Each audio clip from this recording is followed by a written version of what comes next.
بسم اللہ الرحمن الرحیم الحمدللہ وکفا وسلام علی عبادہ الذین اصطفیٰ محمد و اہل بیتہ الطیبین۔ شب عید ہے، بہت ہی بابرکت رات ہے، اور چونکہ ماہ رمضان جو گزرا ہے یہ شہادت امیر المؤمنین علیہ السلام سے بھی منسوب ہے، تو اس لیے ایک روایت جو ہے وہ مولا علی علیہ السلام کی میں بیان کرنا چاہتی ہوں، جو ان کے فرزند امام موسیٰ کاظم علیہ السلام سے مروی ہے۔ امام موسیٰ کاظم علیہ السلام فرماتے ہیں کہ حضرت امیر المؤمنین علی علیہ السلام نے فرمایا، مجھے خوشی ہوتی ہے اس چیز سے کہ ہر شخص سال میں 4 راتیں عبادت کے لیے اپنے آپ کو فارغ رکھے، اور وہ 4 راتیں یہ ہیں: عید الفطر کی رات، عید قربان کی رات، 15 شعبان کی رات، اور ماہ رجب کی پہلی رات۔ اور یہ روایت جو ہے وہ اقبال الاعمال میں موجود ہے۔ تو یعنی یہ شب جو ہے یہ شب قدر سے کم نہیں ہے، روایات سے ثابت ہے، تو اس لیے ہمیں اس شب کو شب بیداری کرنی چاہیے اور اس کے اعمال بجا لانے چاہیے۔ اور جو اس کے بعد یکم شوال روز عید ہے، اس کے بھی بہت سے اعمال ہیں، اور زیارت امام حسین علیہ السلام اس شب میں بھی مستحب ہے پڑھنا، اور اس کی تاکید روز عید میں بھی کی گئی ہے۔ زیارت امام حسین علیہ السلام کو پڑھا جائے، اس کے بہت فضائل ہیں پڑھنے کے۔ تو اس وقت میں عید کی نماز کے کچھ مسائل اور طریقہ جو ہے وہ بتانا چاہتی ہوں، تاکہ جو اس پورے مہینے کی عبادت کا جو آخر میں ایک خوشی انسان کو عید کی صورت میں ملتی ہے، اور وہ انسان اس خوشی کے ملنے پہ جو شکرانے کے طور پہ اللہ کے ہاں سجدے کرتا ہے، اور عید کی نماز جو ہے اس کی صورت میں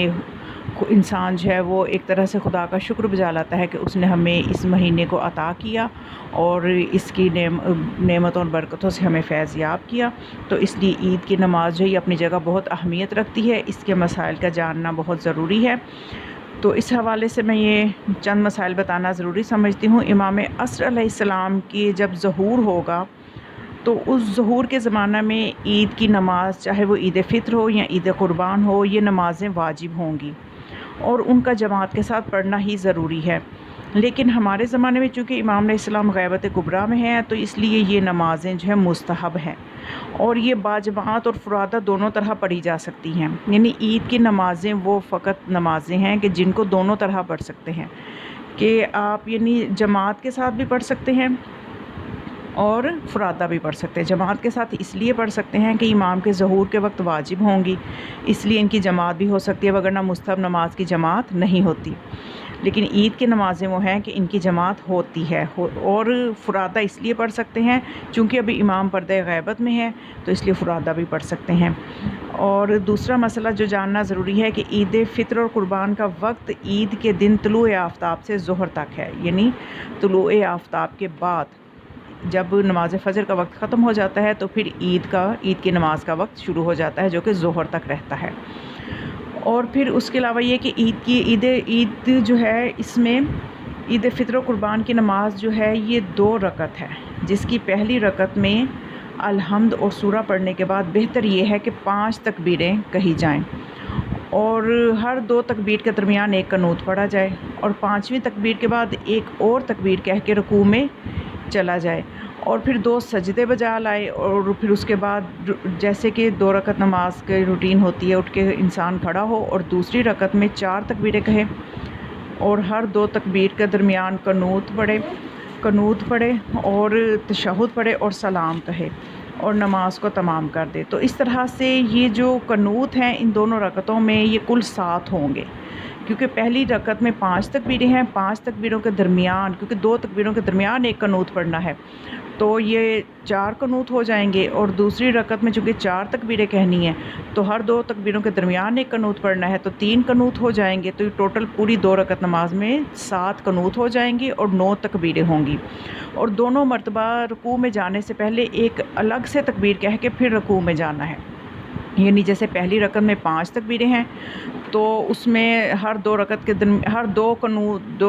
تکبیروں کے درمیان قنوت پڑھ کے تو جب 5ویں تکبیر کہہ لیں گے تو اس کے بعد ایک اور تکبیر کہہ کے تو پھر رکوع میں جائیں گے،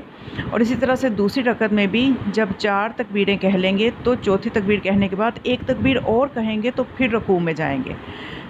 تو اس طرح سے کر کے ٹوٹل تکبیریں تو 9 ہوں گی، لیکن یہ جو ایک ایکسٹرا تکبیریں ہیں یہ اس لیے ایک ایک کہی جا رہی ہے کہ رکوع میں جانے سے پہلے کی جو ہے یہ تکبیر کو کہنا ہے، اور اس میں قیام متصل برکوع کے اوپر بھی میں ایک ویڈیو بنا چکی ہوں، اس کا بھی خیال کرنا ہے۔ اور اس کے علاوہ کیا ہے کہ اس میں جو یہ والی جو نماز ہے، نماز عید جو ہے، اس کے بارے میں یعنی کوئی سی بھی صورتیں پڑھی جا سکتی ہیں دونوں رکعتوں میں۔ سورہ الحمد کے بعد کوئی سی بھی صورت پڑھ سکتے ہیں، لیکن اگر کوئی زیادہ ثواب لینا چاہے تو مخصوص صورتیں بھی ہیں، اور اگر کسی کو مخصوص صورتیں نہ آتی ہوں تو وہ سورہ الحمد کے بعد کوئی سی بھی صورت پڑھ سکتا ہے۔ تو اگر مخصوص صورتیں پڑھنی ہوں تو پہلی رکعت میں سورہ الحمد کے بعد سورہ اعلیٰ کو پڑھا جائے، اور دوسری رکعت میں سورہ الحمد کے بعد سورہ شمس کو پڑھا جائے۔ اور مستحب ہے کہ نماز عید میں زمین پر سجدہ کیا جائے، تکبیر کہتے وقت ہاتھوں کو بلند کیا جائے، اور جو شخص نماز عید پڑھ رہا ہو، خواہ وہ امام جماعت ہو یا فرادہ نماز پڑھ رہا ہو، نماز بلند آواز سے پڑھے۔ یعنی خواتین تو ظاہر ہے گھر میں فرادہ نماز پڑھیں گی تو وہ بھی بلند آواز سے نماز پڑھیں تو اس میں زیادہ اجر ہے۔ اور شب عید جو ہے اس کے حوالے سے ایک میں نے عمل بھی، اس کے لنک میں شیئر کر دوں گی، اس کے میں نے عمل ایک بتایا تھا کہ جس میں ایک دعا ہے جس کو پڑھنا ہے تو اس کی بہت فضیلت ہے، اور اس کو نماز مغرب کے بعد چونکہ وہ ہے، اگر آپ پوری یہ مطلب شب عید میں کسی بھی وقت اس عمل کو کر لیں تو کر سکتے ہیں، کوئی حرج نہیں ہے۔ اگر چونکہ ظاہر ہے کہ عید کا اعلان ہی بہت تاخیر سے ہوا ہے، تو جو عمل نماز مغرب پڑھنی تھی کے بعد جو عمل کرنا تھا وہ اگر اس وقت نہیں کر پائے تو رات کے کسی بھی حصے میں انجام دے دیں تو انشاءاللہ خدا قبول کرنے والا ہے، ضرور اس کا اجر ملے گا۔ تو یہ چند مسائل تھے نماز عید کے حوالے سے جن کا جاننا ضروری تھا، اور اس میں ایک مخصوص قنوت بھی ہے، جو 7 قنوت ہیں ان میں ایک مخصوص دعا بھی ہے۔ اگر مخصوص دعا نہیں آتی تو کوئی سا بھی قنوت جو ہے وہ آپ پڑھ سکتے ہیں، کوئی بھی دعا قنوت میں جو آپ 2 رکعت یا روٹین کی واجب نمازوں میں قنوت پڑھتے ہیں اس کو بھی پڑھا جا سکتا ہے، اس میں کوئی ایسا حرج نہیں ہے۔ وہ بس یہ کچھ مسائل تھے جو میں بتانا چاہتی تھی۔ تو خداوند متعال ہم سب کی اس مہینے کی عبادتوں کو قبول فرمائے اور ہمیں عید کی برکتوں سے بہرہ مند فرمائے۔ وما علیہ الا البلاغ، والسلام علیکم ورحمۃ اللہ۔